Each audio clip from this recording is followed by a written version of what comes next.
الأخير لجميع الركاب، فقدنا السيطرة على الطائرة، استعدوا للاصطدام. دي رحلتي وانا مروان والطيارة بتقع.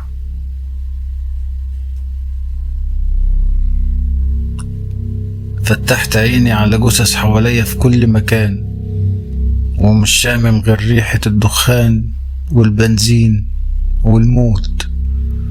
من التعب والألم أغمى عليا تاني، ما حسيتش بنفسي غير وحد بيسحبني من رجلي، وانا لا قادر اتكلم ولا قاوم.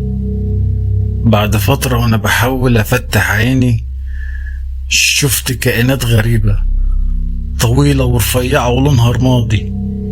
قمت من مكاني مخضوض ومرعوب، حاولت اهرب وهم بيحاولوا يمسكوني. جبت طوبة كبيرة من الارض وحدفتها على واحد منهم، وقع مات.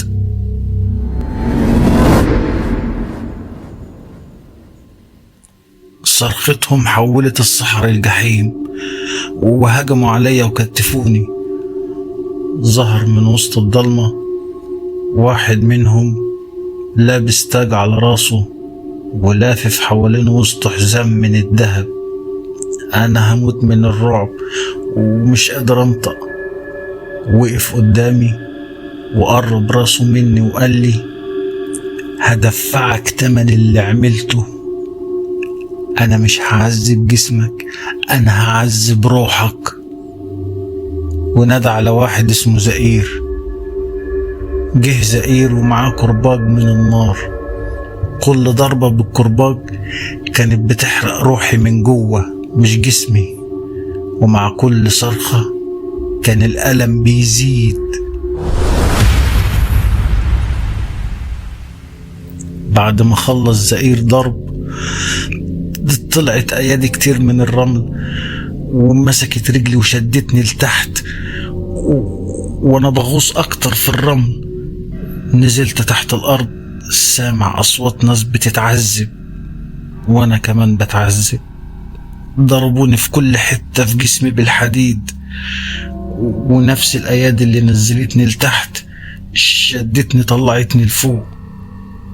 ربطوني بسلاسل حديد وبدأت مخالبهم تقطع في روحي وفي لحمي.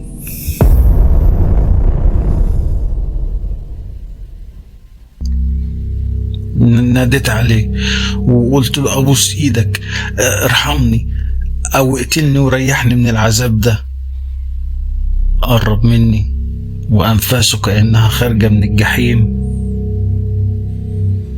وقال لي: الموت ليك رحمة ومش هيرجع اللي راح، لكن عذابك اللي هتشوفه كل يوم هو اللي هيشفي غليلي. روح يا ملعون، وعذابك هتشوفه مع أول ضوء للنهار.